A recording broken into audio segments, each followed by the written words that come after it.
Bismillahirrahmanirrahim. Assalamualaikum warahmatullahi wabarakatuh. Teman-temanku sekalian, gimana kabarnya hari ini? Alhamdulillah wa syukurillah Allah Akbar. Mudah-mudahan teman-teman semua dalam keadaan sehat walafiat ya teman-teman sekalian.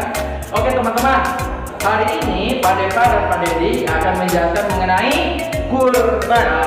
Apa itu kurban itu Pak Dedi? Kurban adalah menyembelih hewan tertentu sesuai syariat.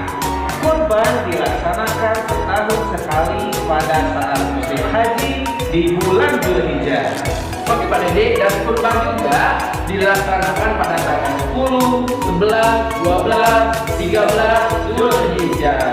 Secara bahasa, kurban berarti dekat. Nah, dekat di sini maksudnya yaitu dekat dengan Allah Subhanahu wa taala. Nah, baik teman-teman sekalian, apa saja sih alat-alat ketika kita berkurban itu? Alat-alat yang dibutuhkan ketika kita berkurban? Oke, yang pertama yang harus kita siapkan yaitu pisau tentunya ya. Pisau, golok atau pedang, pokoknya alat-alat yang tajam saja.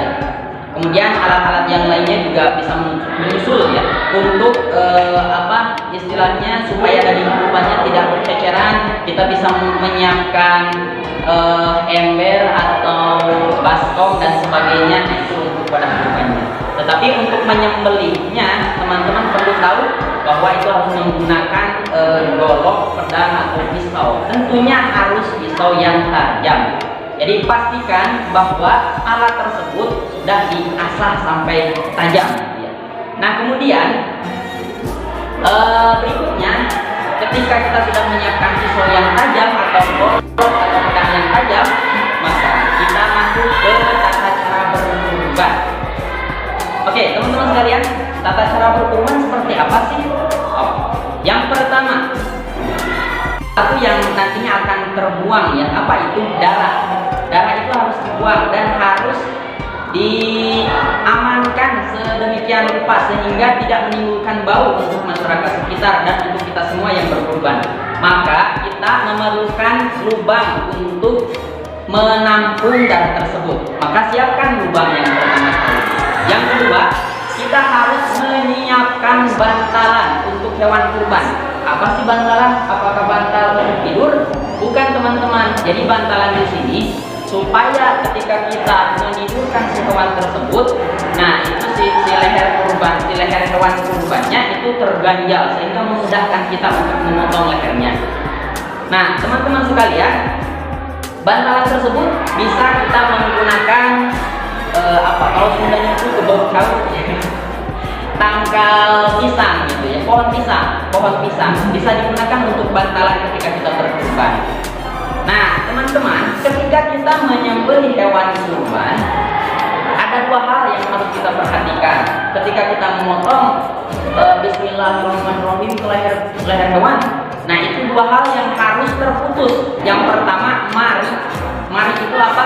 Mari itu tempat jalannya makanan ya, tempat masuknya makanan. Ketika kita makan, maka itu ada urat mari disebutnya ya, ada urat mari. Yang kedua itu kulkum namanya. Kulkum itu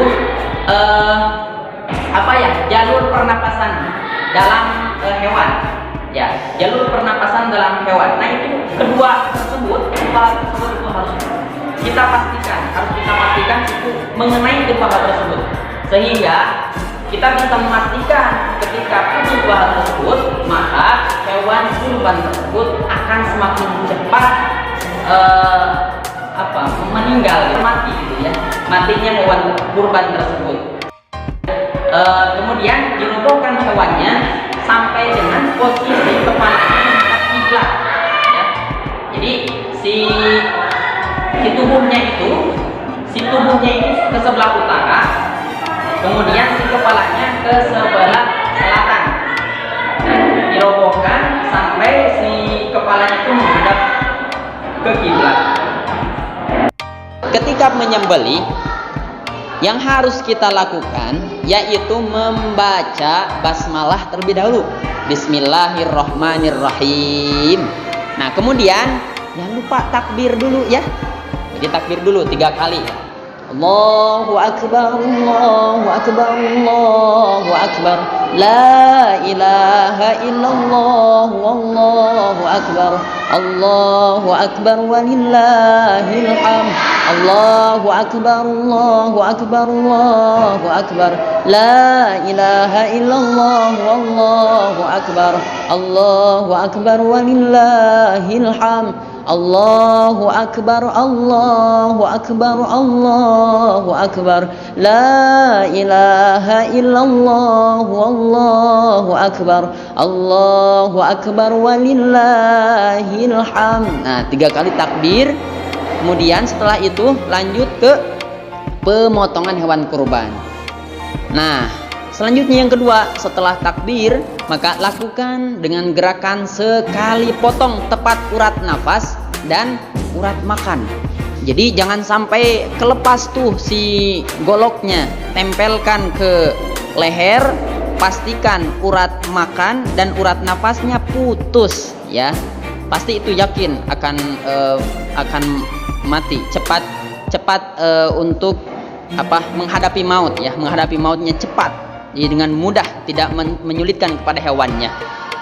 Nah, setelah kita memotong hewan kurban, tentunya nanti kita akan mengkulitikan supaya mudah mengkulitinya. Yang ketiga yang harus kita lakukan, gantungkan kaki belakang hewan kurban tersebut atau gantungkan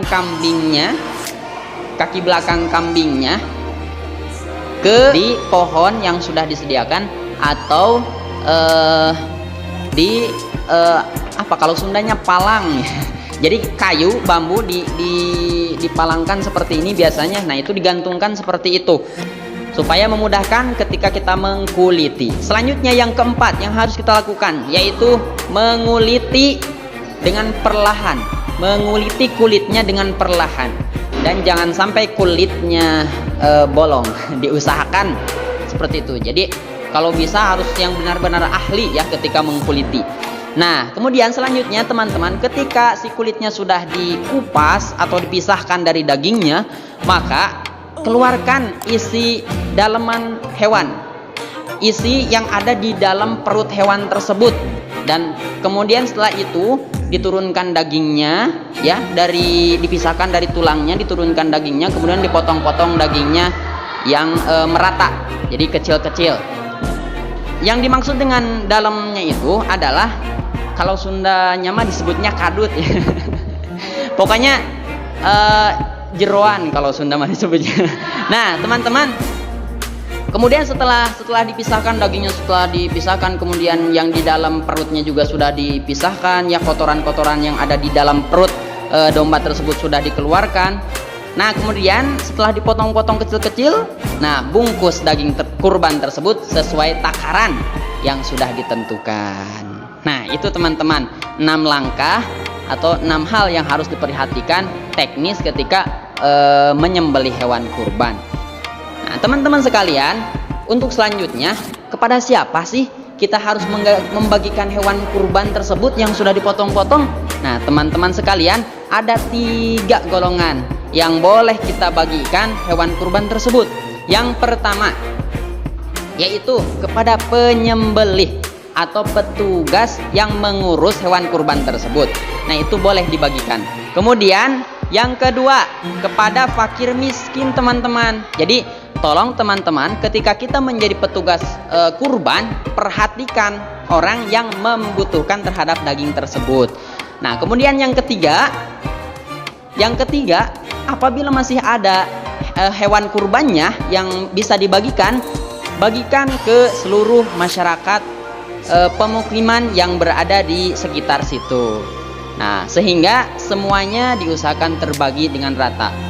Nah, itu teman-teman 3 golongan yang boleh kita berikan hewan kurban.